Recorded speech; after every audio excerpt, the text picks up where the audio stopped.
that this is going to be the first time I'm on camera with somebody. Oh, wow. Okay. Yeah, usually it's interesting. Usually I have it set up where you can only see the comedian.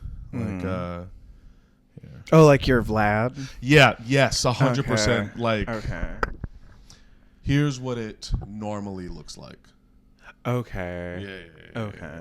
So this is going to be different for me as well. It makes me a little uncomfortable, but it is what it is. Yeah, they're going to have to look at you. How have you been, man? I've been good.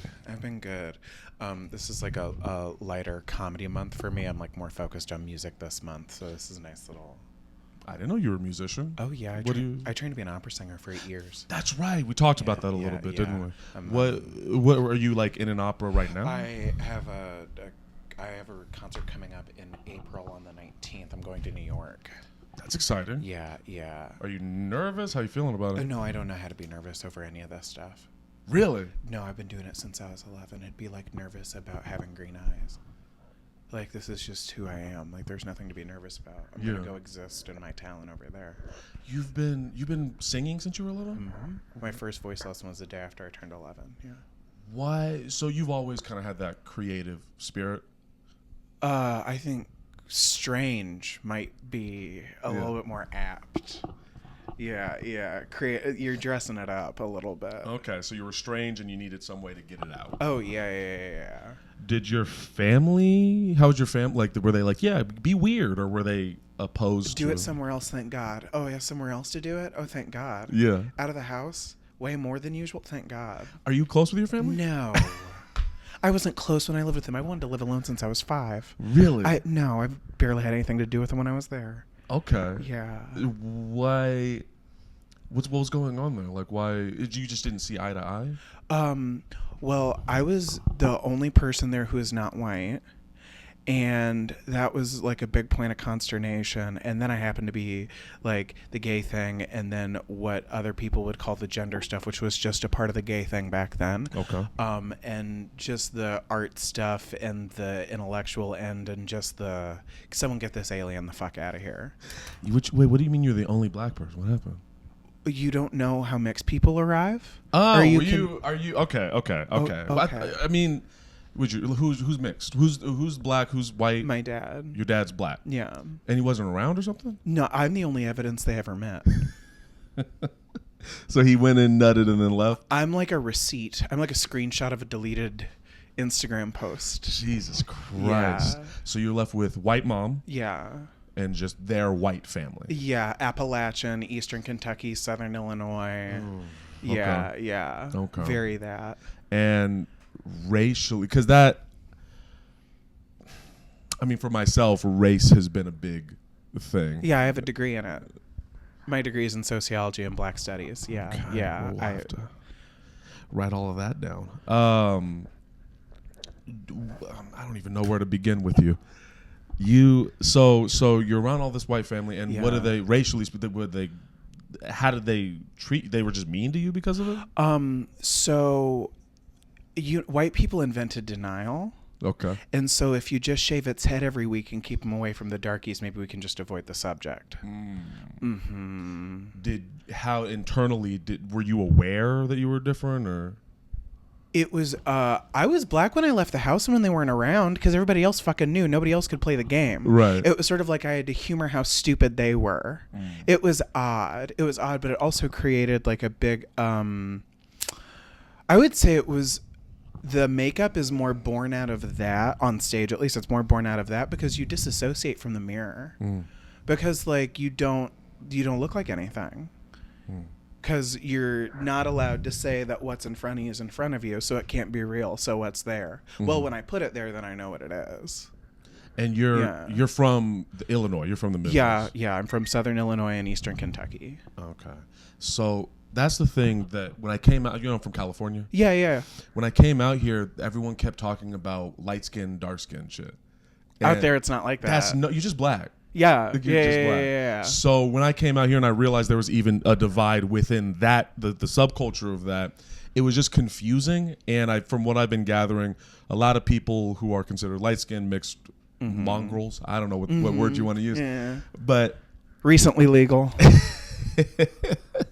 that like there's an identity crisis. There's trying to figure out where you fit in the craziness of this world. Yeah. It almost becomes easier to fit in a box. But when you don't, you just don't. Well, yeah, I think that if you don't fit in a box, people don't really have any means to see you. If they cannot, it's the last time you were out in public and you saw somebody and you didn't know if they were a man or a woman, you couldn't think about anything they were saying or anything else until your brain categorized them, right? That's fair. If you can't put somebody in a box, you kind of can't process them.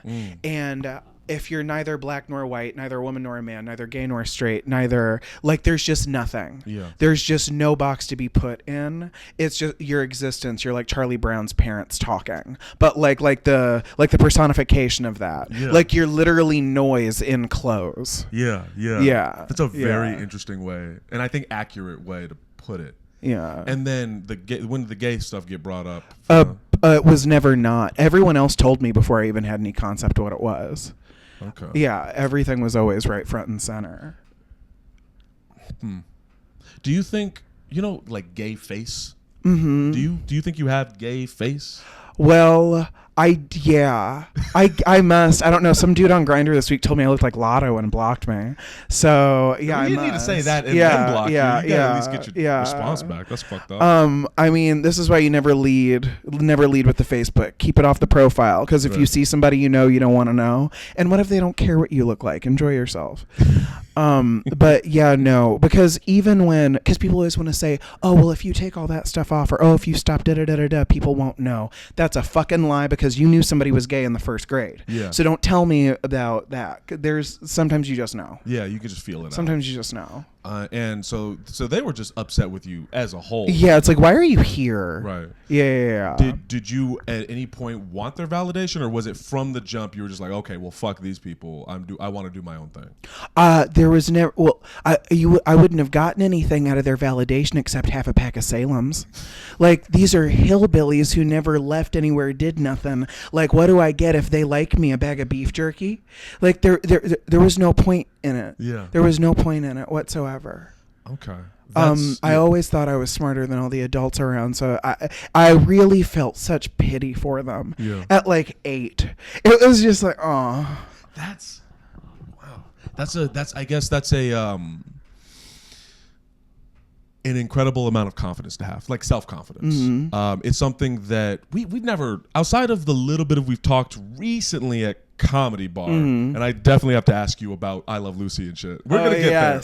Oh yes. We're gonna get there. I just wanted to get the foundation out of the way, and then we can get to the sillier stuff. But we haven't really sat down and talked. Yeah, just occasionally at Mike's. Yeah. Which is just not the same as being a person. Yeah, there's like people around. Yeah, it's disgusting. But you've always struck me as, not knowing you, you've always struck me as someone who is very confident and very comfortable with expressing that confidence.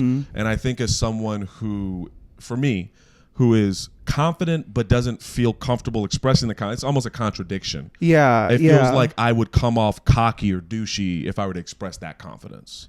It's like it's internal, and like you know that about yourself, but it's almost like an asshole thing to try and get anybody else to be aware of it. Yeah, expressing it. Yeah. And I think, again, for myself, I'm coming to realize, like, apparently I'm a big guy. I'm a big presence. I didn't know that. Like, in my head, I'm still that 13-year-old boy. Yeah. Who people are like, oh, look at how thin his wrists are, or whatever. And so I don't think, I guess I have the internal confidence, but I haven't had the confidence to express it. Yeah, you're like, oh, I'm 30 and I'm 6'1". Yeah, Okay. Yeah. It's a processing thing, but either way. Well, I think that I don't know, because I always feel like that question of where does your confidence come from?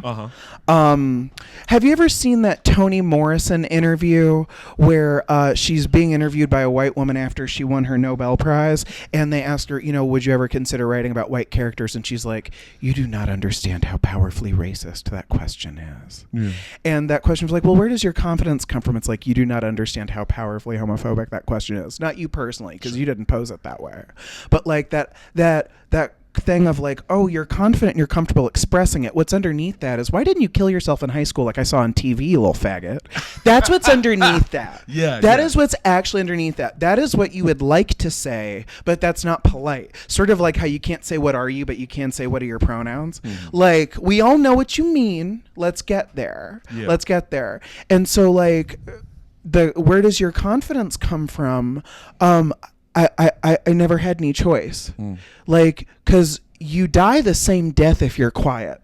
You know, it's what did Zora Neale Hirsch say? Like, you know, if you're silent, then they'll kill you and say that you enjoyed it.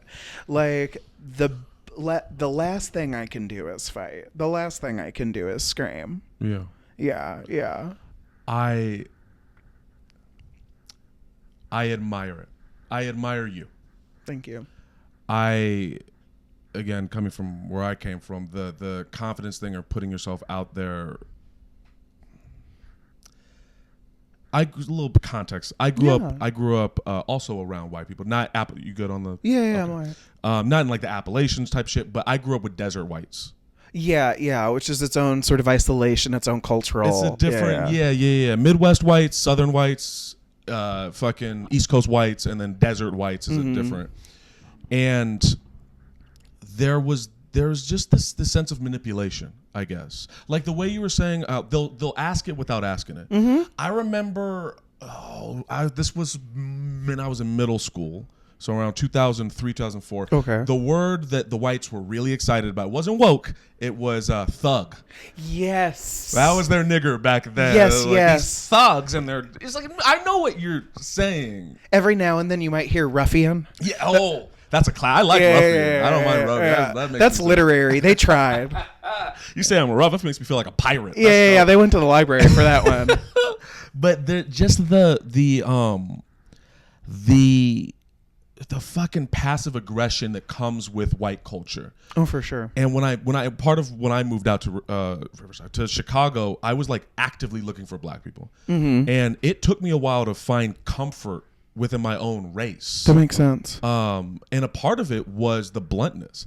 I had become so accustomed to this fucking backhanded way of speaking that when I was around just a group of black people and there was this bluntness that I was actually raised in the home, I was like, oh, this feels natural. I don't have to suss out what you're trying to say. You're just saying it to me, and I can appreciate that. That's why I enjoyed, like, I very much am glad that I went to school in the middle of nowhere, because hillbilly white people will say it right to your face. Yeah. And and my church was mixed. My high school was definitely mixed. I would say probably 60-40, almost 50-50. So, like, it was not a culturally white experience going to high school at all. But that sort of, there still was, even with very nonplussed, very non-impressed white people, there's still a bit of a cultural difference in how direct you're going to get. How direct you're going to, for sure. I guess it's a culture thing. And I think, I know what I believe, but I'm curious your opinion. Do you believe in the idea of white culture? Because I know there's a joke that white people have no culture, but what do you... Well, to me, saying white people don't have any culture is like saying medium isn't a size, or like white and black are non-colors.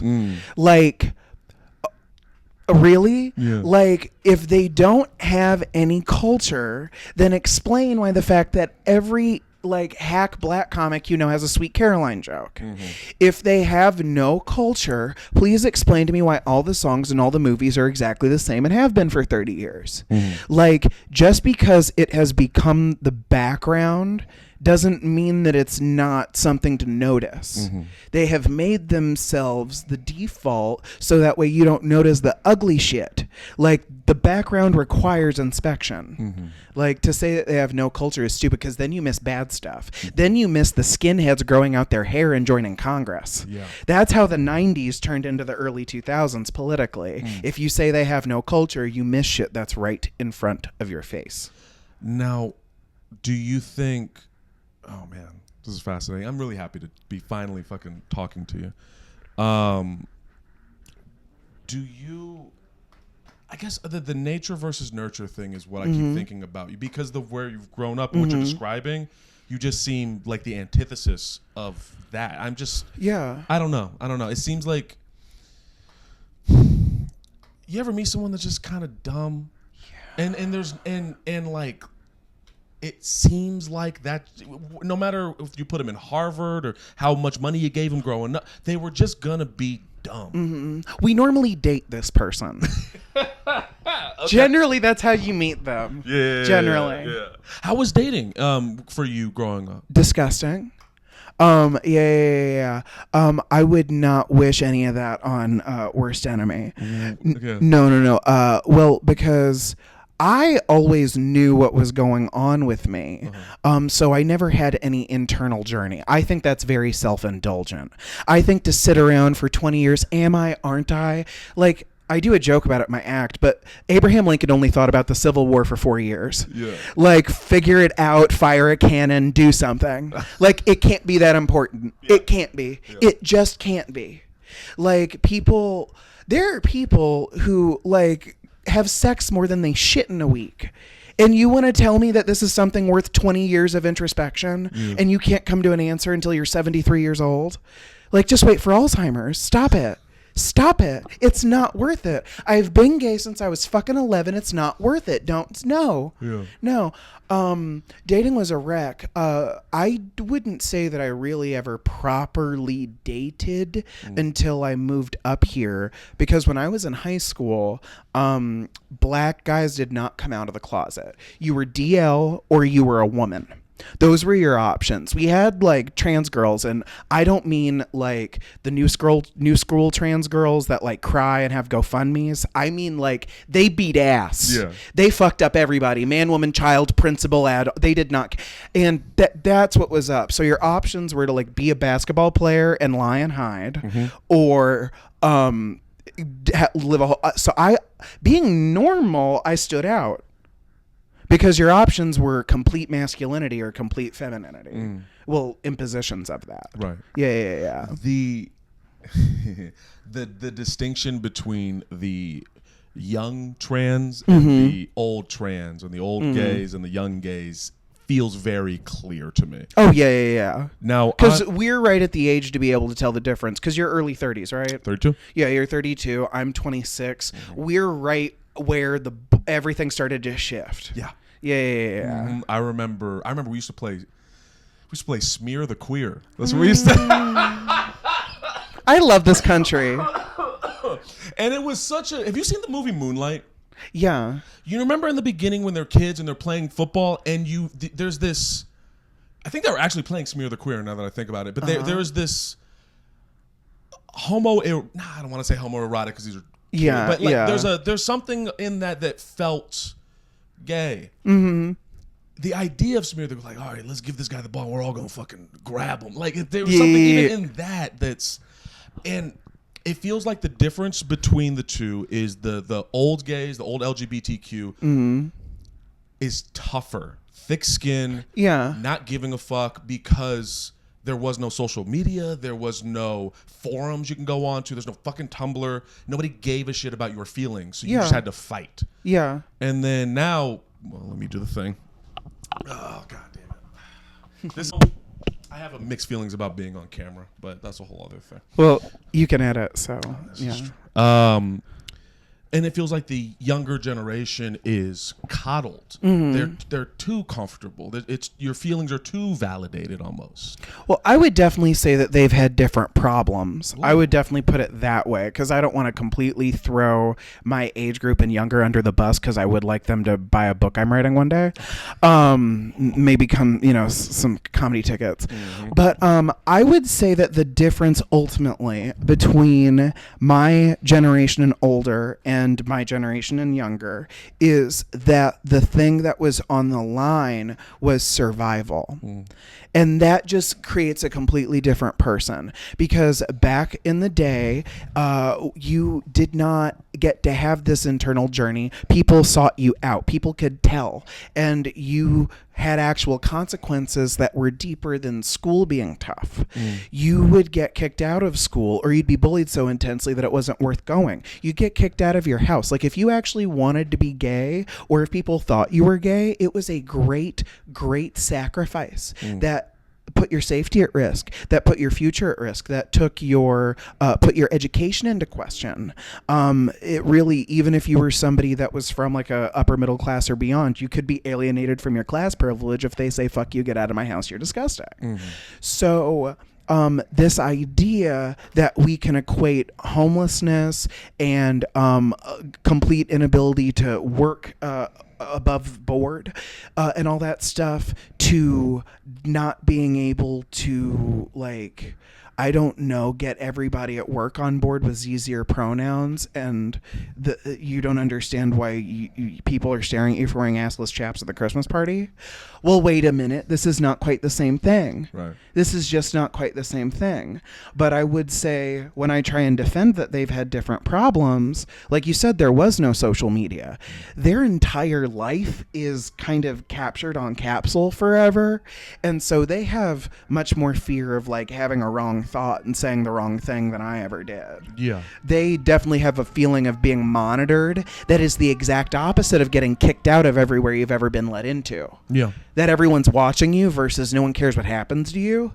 It's like horseshoe theory of the same problem. So, I mean, I don't want to completely leave them out in the cold and say that they've had it very easy, because I also... Let's be honest. We don't have, I want to see 15 years from now. We don't have any data. I don't know if there's a 7-year-old who was taken to a pride parade who's going to process that as a sexual assault later. Like, I don't know, like my poor virgin eyes. I don't know what they're going to think later. Right. I don't know. Right. I don't know. I guess time. Yeah, time will be the judge of that, as it always is. Yeah, yeah. And it's grass is always greener. No one's life is perfect. I think you're valid there. Are you writing a book right now? Couple.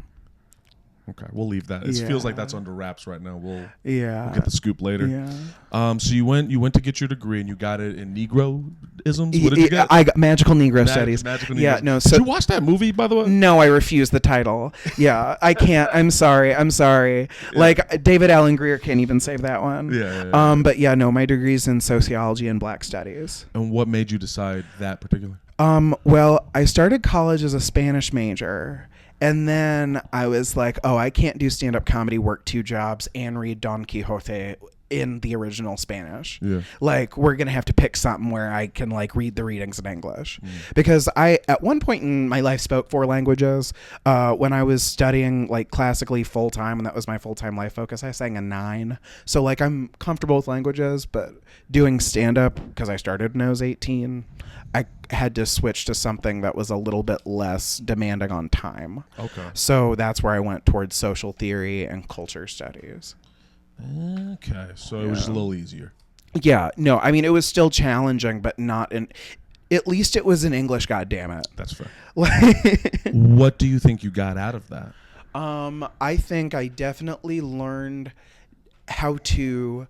like, generally how to think about big concepts, how to hold contrasting ideas in your head at the same time and chase them both out. Because when you're mentally ill, it's very hard for things to be true and not true at the same time. So you kind of have to get yourself there one way or another. The other thing that it really did for me was show how it really put the historical context of blackness into something that didn't exist for me going to even public and private school in America. Like, they really want you to believe that our history begins and ends here and that it starts in 1608 with the first slave ship, and it's just bigger than that. It's just bigger than that. And getting a fuller picture of it was, like, mind-blowing in the best possible way. You just got a lot of context, it sounds like. Context for up until 1600. Yeah, well, context for the black experience as, like, the idea of diasporic thought had not hit me in Eastern Kentucky. Can we define that, please? Yeah, so the diaspora is black people throughout the world. It is like the global population of blackness and the relationship of all those cultures, all those people, all of that whether it's West Africa, whether we're scattered throughout Europe, whether we're here in South America. Okay, so then to add it for context for myself, Yeah. Dominicans refusing to be called black would be a complicated part of the diaspora. Yeah, Okay. absolutely. Yeah. Which also I think really gets into the more. Making sure we're recording still. Yeah, We we're all good. Okay. Which really gets into how race theory is cultural. It's not a constant, and the American conception of it doesn't work all over the world. One of my really good gay friends is an older gay guy. He's Puerto Rican. His name's Fausto. I love you to death. And he always says that, because he didn't move here until the early 90s, and he was in his 20s, and he always says that in the Caribbean and the American are the exact opposite. In America, if you have any black relatives, you're black, and in Puerto Rico, if you have any white relatives, you're white. Like, it's like you can have, your dad can be black, but if you came out lighter, you don't have to be.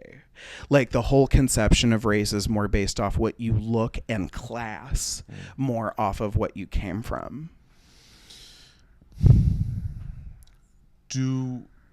Now the diaspora outside of African Americans in particular, they seem to, I get a sense of admiration and judgment. Yeah. What do you think it is about us, like black Americans, where everyone wants to take what we make, but doesn't want to respect us? Do you know what I'm saying? Well, we are the cultural export of the world. Like, bottom line, because even when you look at look at some of the most beautiful advertising and fashion that you'll see in like West Africa, Nigeria, and Senegal, like, there's obviously, you'll see like the stuff that's directly cultural tied in like weddings and informal events and stuff, but like stuff that's going to be advertised to buy online, they want to look like Black American idea of fashion. Like, it's not so much that, and you'll see that in the Caribbean, you'll see everyone sort of wants our idea of what the hair is supposed to be, what the makeup's supposed to be, what the clothes are supposed to be. But yet, I feel like because we are still Americans, it's very much like I want to do that and that looks cool and all that. But if I had that privilege, if I was in those shoes, I would have done everything so much better. If my family was over there, we'd all be doctors and there wouldn't be any of this. Nobody would. It like the jealousy, I think it's like a flashback of respectability politics in some ways. It's very much like, I like that part, but then you took it too far, god damn it. It's very that. It's very that. That's interesting. All right. The thing I've been excited to talk to you about. So when we were at Comedy Bar, how this all started. Yes. Hanging out, and I don't know why, because I know Rachel was there. I don't know why I Love Lucy got brought up. I think she had just seen a documentary or had just read something. I think Rachel had brought it up. Yeah. Okay. And then you guys both went off. First, before we get into it, are you guys going to do a podcast? Because I hope you do. I did send her a list of episode ideas. Okay. All right. I So, hope it happens. yeah. I will leave it at that. Your love, I know Rachel front to back, so I know where her love of that old school. You flipped her over.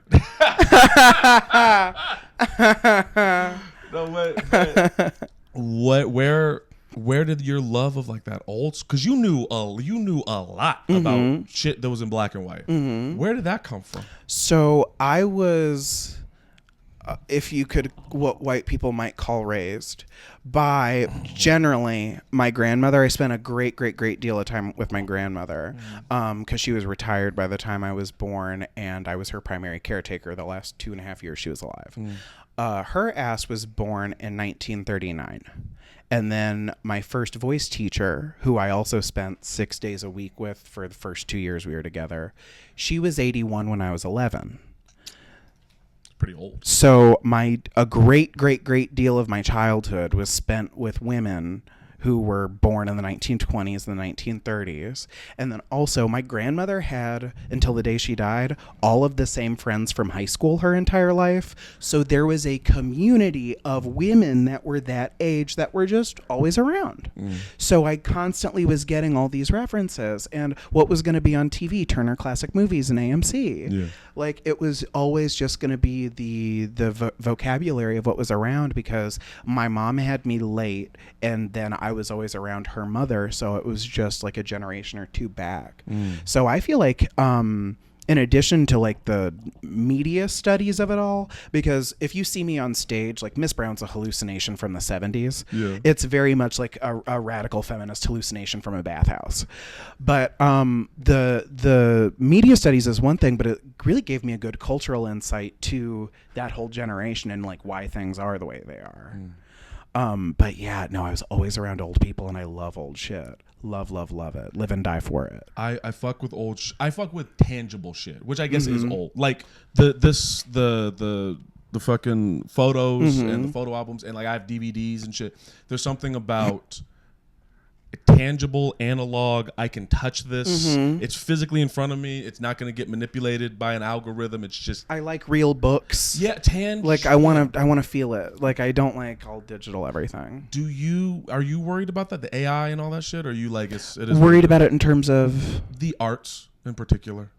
I think that we were going to be fucked in a different way if this wasn't it, because we were either going to be dealing with artificial intelligence or in the way that we're getting it now, or we were going to start seeing, which we already have been, the complete absence of working class voices from any visual entertainment art form. We're basically watching rich people's throwaway children fuck around and play in the dirt, because we're watching every producer, every writer, every actor in every show is the child of someone that would have paid for them to go to school to learn how to be an astronaut in French. And they were like, what if I wrote a screenplay about an evil pumpkin and pitched it to Hulu? Yeah. Like so I think it was either going to be artificial intelligence and that human beings weren't making the art anymore, or that human beings who have never had a human experience were going to be the only ones allowed to make the art anymore. Yeah.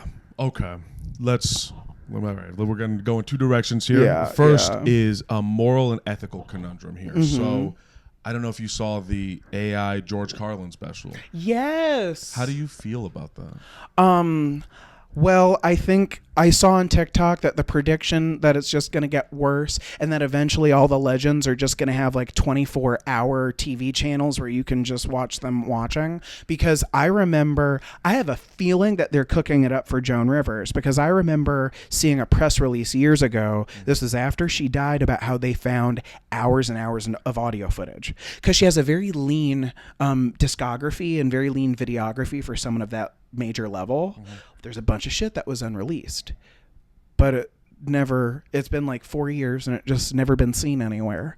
They're doing something with that. Do you think she wouldn't want, assuming it's not out there for a reason, she probably didn't want it out. Or maybe there is like just it never got around to it. She wanted to do the shit she was doing right now. It's old, who cares? Do you think, like, I don't know, I guess on a moral level, I know that they're like making a new movie with James Dean, and it's just Black Mirror is cliche. I think it shows that we've given up.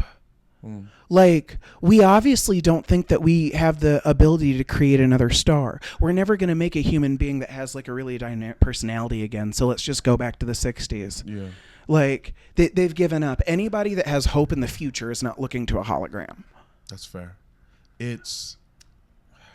I guess for me personally, I'm having trouble with understanding, like, am I the old guy? Am I the guy who was bitching about the young gays?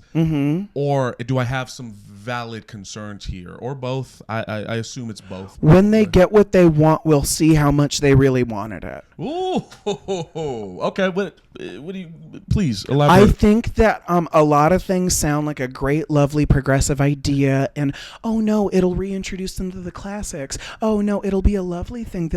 It's going to go to hell right in front of your stupid face, and okay, you have fun. You have fun watching Rome burn. I'm sorry, but there are some things that just have to be done the old-fashioned way, and art, unfortunately, you have to burn the midnight oil for. You have to do the research.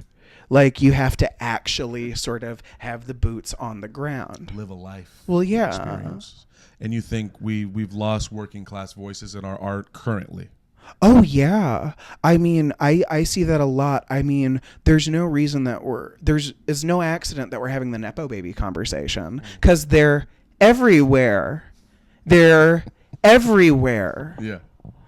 And it's really fascinating because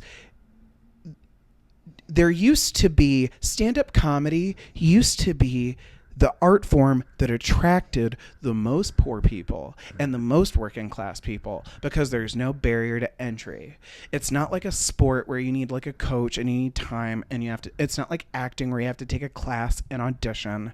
You literally just have to have a thought. You don't even have to have a notebook and a pen. You need a brain and to not smell so bad that they let you enter the club. Yeah. That's it. Yeah. There's no barrier to entry.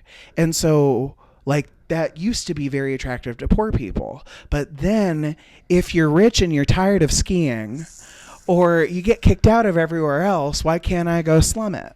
Yeah, there was... And I'm not acting like I don't know that Joan Rivers was a doctor's daughter. Mm-hmm. I'm not acting like I don't know that there's always been some of that. But I think that Eddie Murphy and Dave Chappelle starting as teenagers, I don't see too many people. Like, if you're a homeless teenager, you're not going to get a Copper Tone commercial. Right. You might get a spot at a comedy club. Yeah. You see what I'm saying? Yeah, no, I know exactly what you're saying. And I guess that's why comedy still has never been perceived as high art because we're the ones looking up, throwing tomatoes at the king, essentially. Mm-hmm. And this is making me think about a thing that happened recently within the Chicago comedy scene. Usually, so my podcast is not the gossip podcast. Mm-hmm. So if I speak about somebody personally, I will usually like write it down and then we'll. Oh, I love that. That's very Victorian. What? How so? Well, because like a lot of times, like in a really old novel from like the 1800s, they would like Mr. Blank, or they would like leave out the name of the farm or the castle to like protect their like fictional privacy. Really? Yeah. That's what we do here on the Join the Journey podcast. Yeah. That's awesome. I didn't know that. Mm-hmm. But this I feel pretty comfortable speaking out loud. Okay.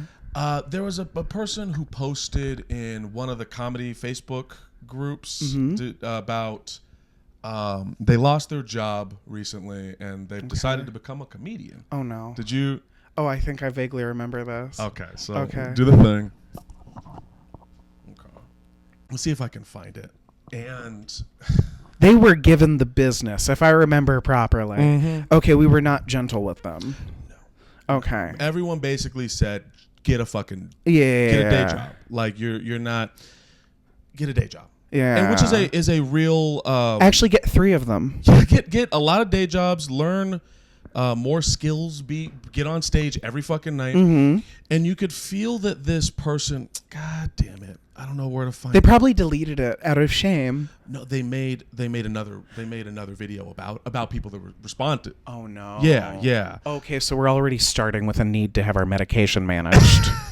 Okay. God damn it. I'm going to keep scrolling. I'm with you. I'm going to keep scrolling to try to find it. Yeah, no, we always tend to attract the mentally ill. God bless them. But I think what was insulting about it was that the vibe of it was like, well, this is easy. I'll just do comedy instead. I'll just make money that way. And it's like, that's not what it is. Mm-mm. And I feel very protective of stand-up in particular. Yeah. It just feels insulting. What you're talking about, this idea, like fucking T.I., you know? Yeah. Like, what are you doing? Or Chance. Is Chance? Chance went up at Laugh Factory once. Yeah, you didn't see the pictures and all that? This was like a year or 2 ago. How did that go? About as well as you think. Yeah, no, we are the... Can I ask, did he go up at the open mic or did he go up at a show? I wasn't there. Okay. I believe that it was like a proper evening. Okay. I mean, if you were Chance, would you go to the mic? Yeah. I'm going to say no. Yeah. Because I understand that I wouldn't understand. Yeah. Check this out. Oh, no. So last week after I got fired, I posted my first video in this comedy Facebook group. If that's bullying. Like, hey, I got fired, so I'm trying to pursue comedy. Let me know if you have any pointers, etc. Well, that post got approved yesterday, and there were a lot of comments on it. So I thought I'd read them. Get a day job. Yes. Get a day job. Yes. Keep a day job. Yes. So this was definitely the most common comment. And I mean, it's good advice. I think most of the people who commented probably were just trying to help and probably didn't watch the video I posted. My plan wasn't to just write jokes until I starved. I'm getting some severance pay, and I also have some savings from the years I spent working as a software engineer. But yes. Oh, so you're really entertaining. I am trying to find work either in the software engineering space or wherever I can find work, because this channel is not going to be profitable for a while. Yeah. Can you imagine listening to him for 4 minutes? With the microphone. Oh my God. No. With gel in his hair? No. His video and his original video just comes off like he doesn't know. He doesn't know. Yeah. He doesn't know. And I respect and appreciate that he doesn't know. But I guess to me, in a world where we have all of these podcasts and professional comedians are talking about what they did, you would think you could just go there and figure that out and go to an open mic. But the energy I got from this guy wasn't, I want to be a comedian. It is, No. I want to be famous. And that's a different thing to me. Well, there are a few reasons for that. First of all, I would love to know how old he is, because he looks like we're probably the same age. And there's something really weird about my generation generally that I find to be strange, because I didn't have it at all. But it's like they very much expect strangers and like especially if they're older than them, to like be about as interested in them as their parents are. And it's like, honey, you are not in anybody's living room. This has got to stop. But I sort of think we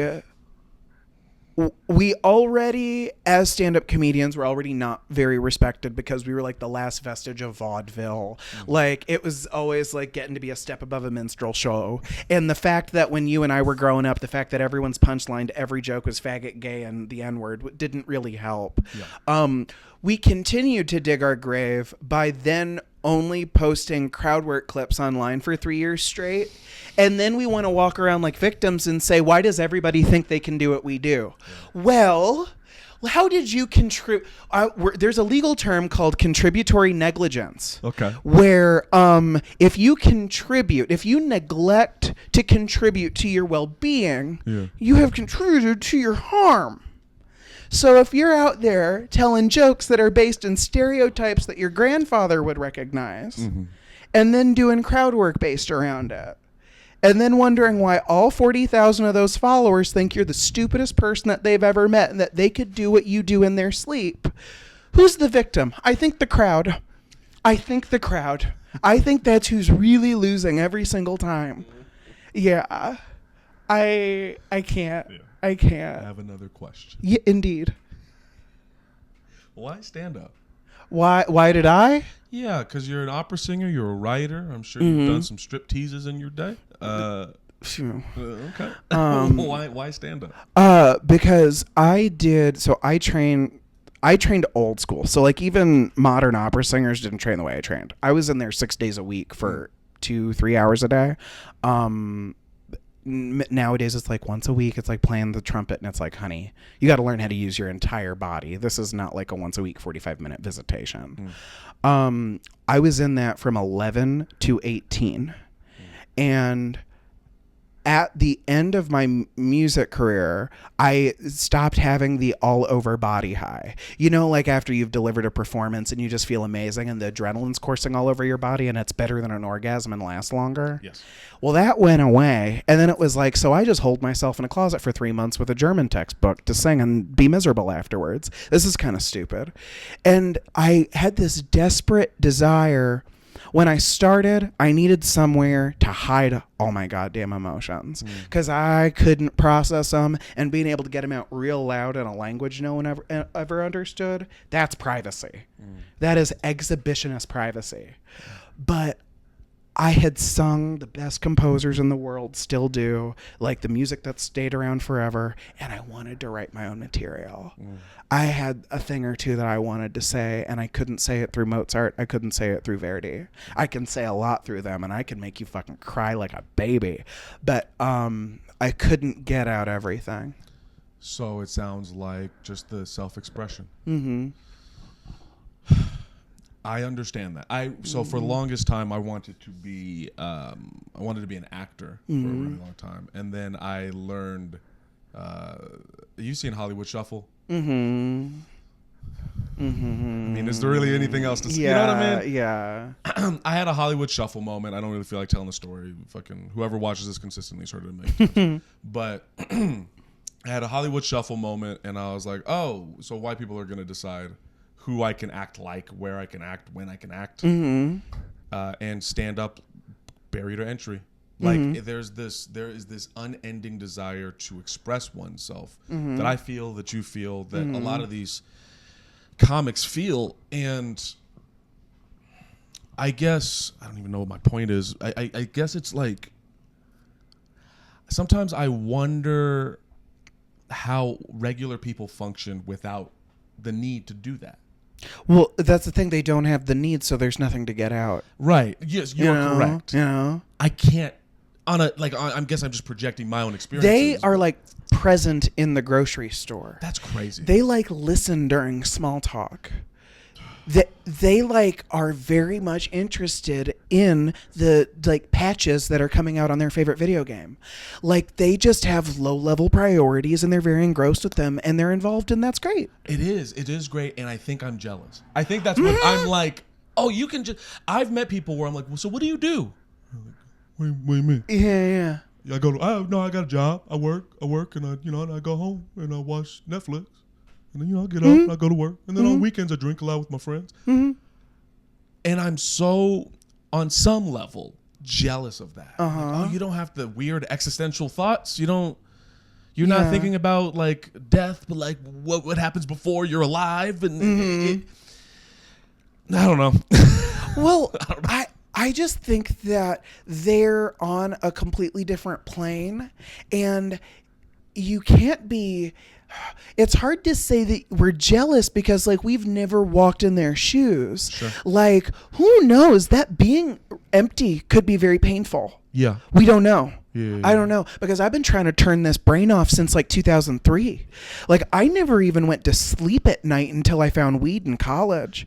Like I could never get this thing to shut the fuck off. Yeah. So the idea of not having to battle that, it's almost like I don't know where you're at with like sobriety or addiction or any relationships you've had with that stuff, but when you hear like a really old alcoholic or a really old like recovered addict talk about death, they're like, well, I won't have the problem anymore. And it's very that, like they just don't have the problem. Yeah. They just don't have the problem. Do you have? I can't. I think we talked about this. Are you stopped drinking? Yeah, I haven't had a drink for like 3.5 months. Okay. I stopped drinking and I stopped smoking cigarettes. Yeah. How are you feeling? It was so time. It was so time, and I enjoyed like every single cigarette I had from the age of 11. Yeah. I enjoyed every single Cool Blue 100, and I loved every Cosmo. But like, what the fuck is in a Cosmo? A Cosmo is vodka, cranberry juice,